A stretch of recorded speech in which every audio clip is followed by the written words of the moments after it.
കേവലം 9 മാസം അല്ലെങ്കിൽ 10 മാസത്തിൽ താഴെ പ്രായമുള്ള ഒരു പിഞ്ചുകുട്ടി റോഡപകടത്തിൽ മരിച്ചത്. ആ കുട്ടിയുടെ ആന്തരാവയവങ്ങൾ 4 പേർക്കായിട്ട് ദാനം ചെയ്തതുമായ വാർത്ത കേരളത്തിൽ മാത്രമല്ല ദേശീയ തലത്തിൽ തന്നെ ചർച്ചാ വിഷയമായ ഒന്നാണ്. നമ്മുടെ പ്രിയങ്കരനായ മുഖ്യമന്ത്രി പിണറായി വിജയൻ ആ കുട്ടിയുടെ വീട്ടിലെത്തി സംതൃപ്ത കുടുംബാംഗങ്ങളെ, മാതാപിതാക്കളെ ആശ്വസിപ്പിക്കും, അവരുടെ ധീരോദാത്തമായ മാതൃകയെ പ്രകീർത്തിച്ചു. സ്വതവേ തന്നെ ഒരു വികാരജീവിയായിട്ടുള്ള നമ്മുടെ കേന്ദ്ര സഹമന്ത്രി സുരേഷ് ഗോപി അദ്ദേഹത്തിന്റെ യാത്ര മാറ്റിവെച്ച് ഈ കുട്ടിയുടെ വീട്ടിലെത്തി മാതാപിതാക്കളെ ആശ്വസിപ്പിച്ചു എന്ന് മാത്രമല്ല, അദ്ദേഹത്തിന്റെ ഒരു മകൻ തീരെ കുട്ടിയായിരിക്കുന്ന സമയത്ത് ഇതുപോലെ ഒരു അപകടത്തിൽ കൊല്ലപ്പെട്ട ആ ഓർമ്മ പങ്കുവയ്ക്കും. പത്രങ്ങളൊക്കെ ഇതിന് വലിയ പ്രാധാന്യത്തോടെ വാർത്ത കൊടുത്തു, മുഖപ്രസംഗങ്ങൾ എഴുതി. ഹിന്ദു, ഇന്ത്യൻ എക്സ്പ്രസ് അടക്കമുള്ള ദേശീയ പത്രങ്ങളൊക്കെ ഈ വാർത്ത വലിയ പ്രാധാന്യത്തോടെ പ്രസിദ്ധീകരിച്ചു.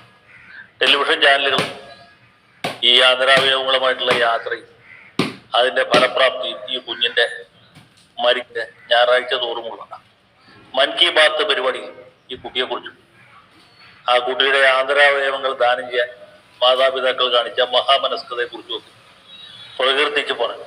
ഇതൊക്കെ സുരേഷ് ഗോപിയോ നരേന്ദ്രമോദിയോ UN സെക്രട്ടറി ജനറലോ ആശ്വസിപ്പിച്ചാലും തീരാത്ത വേദനയാണ് അവരനുഭവിക്കുന്നത് എന്ന കാര്യത്തിൽ എനിക്ക് സംശയം. ഞാനിവിടെ പറയാൻ വന്ന മറ്റൊരു കാര്യത്തെക്കുറിച്ച്, ഇത് നമ്മൾ ഓർമ്മിക്കേണ്ട ഒരു പ്രധാനപ്പെട്ട കാര്യമാണ്. കാരണം എന്തുകൊണ്ടാണ് അല്ലെങ്കിൽ എങ്ങനെയാണ് ഈ ആലിൻ എന്ന് പറഞ്ഞ പിഞ്ചുകുട്ടി മരിക്കാനിടയായത് എന്നുള്ളത് വളരെ പ്രധാനപ്പെട്ട കാര്യമാണ്. ആലിന്റെ മാതാപിതാക്കൾക്ക് പറയത്തക്ക പരിക്കൊന്നും പറ്റില്ല. ആലിൻ എന്ന പിഞ്ചുകുട്ടി കൊല്ലപ്പെട്ടത് തീർച്ചയായിട്ടും നമ്മുടെ റോഡ് സുരക്ഷാ സംവിധാനത്തിലുള്ള വലിയ അപാകത കൊണ്ടാണ്, പാളിച്ച കൊണ്ടാണ്, ബന്ധപ്പെട്ട ആളുകളുടെ നിരുത്തരവാദപരമായ പ്രവൃത്തി കൊണ്ടാണ്. വിദേശ രാജ്യങ്ങളിൽ പോയിട്ടുള്ളവർക്കറിയാം, ചെറിയ കുട്ടികളെ ഒരിക്കലും മാതാപിതാക്കൾക്കൊപ്പം അവരുടെ മടിയിലിരുത്തി ഒന്നും യാത്ര ചെയ്യിക്കാൻ അനുവദിക്കുകയില്ല. ബേബി സീറ്റ് എന്ന് പറഞ്ഞ ഒരു സംവിധാനം അവിടെ ഉണ്ട്. ചെറിയ കുട്ടികളെ, എനിക്കൊണ്ട് 2 വയസ്സിൽ താഴെയുള്ള കുട്ടികൾ, 3 വയസ്സിൽ താഴെയുള്ള കുട്ടികളൊക്കെ ആ സീറ്റിലിരുത്തി മാത്രമേ കൊണ്ടുപോകപ്പെടൂ. അങ്ങനെ ഉള്ള കുട്ടികളുള്ള മാതാപിതാക്കൾ അവരുപയോഗിക്കുന്ന കാറിൽ നിർബന്ധമായിട്ടും ബേബി സീറ്റ് ഘടിപ്പിച്ചിരിക്കണം എന്ന നിർബന്ധമാണ്. അങ്ങനെ അല്ലാത്ത ഒരു വാഹനത്തിൽ ഇങ്ങനെ ചെറിയ കുഞ്ഞിനെ കയറ്റിക്കൊണ്ടു പോകുന്നത് നിയമപാലകർ കണ്ടുപിടിച്ചാൽ അവിടെ പരിശോധന വളരെ കർക്കശമാണ്.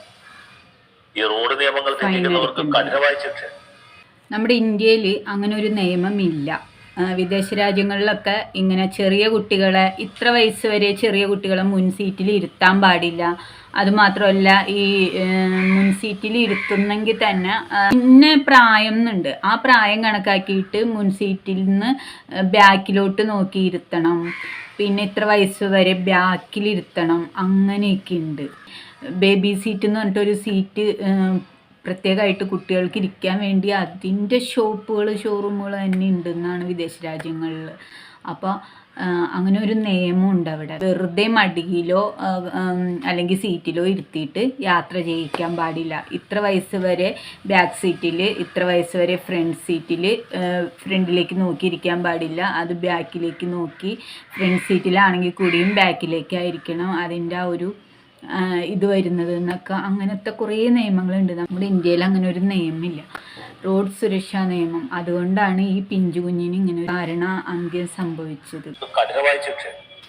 ഒരു തവണയൊക്കെ ഈ റോഡ് നിയമങ്ങൾ തെറ്റിച്ച ഇത് റോഡ് സുരക്ഷ ഇല്ല എന്നുള്ളൊരു കാര്യത്തിൽ പിഞ്ചു കുട്ടികൾക്ക് മാത്രമല്ല, വലിയ ആൾക്കാർക്ക് വരെ ഇവിടെ യാത്ര ചെയ്യാൻ പറ്റാത്തൊരു സാഹചര്യമാണ്. റോഡിൽ കുണ്ട്, കുഴി, വലിയ കുന്ന്, മല, തോട് ഇങ്ങനെയൊക്കെയാണ് നമ്മുടെ റോട്ടിൽ കാണപ്പെടുന്നത്. നമ്മൾ ഒരു സുഖമായിട്ട് ഡ്രൈവ് ചെയ്ത് പോകാനുള്ളൊരു അന്തരീക്ഷം നമ്മുടെ നാട്ടിലെ റോഡുകൾക്ക് ഇല്ല. അതുമാത്രമല്ല, റോഡ് ടാറിങ് ചെയ്ത ഉടനെ തന്നെ വന്നിട്ട് കുഴിയെടുക്കുന്ന ഒരു സംവിധാനം കൂടി നമ്മുടെ നാട്ടിൽ നിലവിലുണ്ട്. റോഡ് ടാറിങ് ചെയ്ത് ഒരാഴ്ചക്കുള്ളിൽ റോഡിൻ്റെ സൈഡും ഒക്കെ കുഴിച്ചിടുന്നത് കാണാം.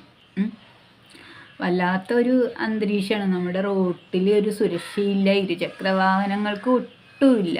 വിദേശ രാജ്യങ്ങളിലെ റോഡുകളൊക്കെ നിങ്ങൾ നോക്കി എന്ത് നീറ്റും ക്ലീനും ആയിട്ടാണ് ഡ്രൈവ് ചെയ്ത് പോകുന്നത്. കാണാൻ തന്നെ ഒരു ഭംഗിയാണല്ലേ. ഇവിടെ പലയിടങ്ങളിലും പല തരത്തിലുള്ള അപകടങ്ങളും കാര്യങ്ങളും ഒക്കെ നടക്കുന്നതിന് ഈ റോഡ് സുരക്ഷാ സംവിധാനം നമ്മുടെ നാട്ടിൽ ഇതുപോലൊന്നും ഇല്ലാത്തത് വളരെ നിർണായകമാണ്. അപ്പോൾ ഇതിന് നമ്മുടെ മന്ത്രി മുഹമ്മദ് റിയാസിൻ്റെ വകുപ്പാണല്ലോ. അപ്പോൾ മന്ത്രി മുഹമ്മദ് റിയാസ് ഇതൊക്കെ കാണുന്നുണ്ടോ കേൾക്കുന്നുണ്ടോ എന്ന് അറിയില്ല. എന്നാലും കുറച്ചൊക്കെ റോഡ് സുരക്ഷയിൽ കുറേയൊക്കെ കാര്യങ്ങൾ സർക്കാർ ശ്രദ്ധിച്ചു കഴിഞ്ഞാൽ കുറേയൊക്കെ അപകടങ്ങൾ ഒഴിവാക്കാം എന്ന് എനിക്കൊരു അഭിപ്രായമുണ്ട്.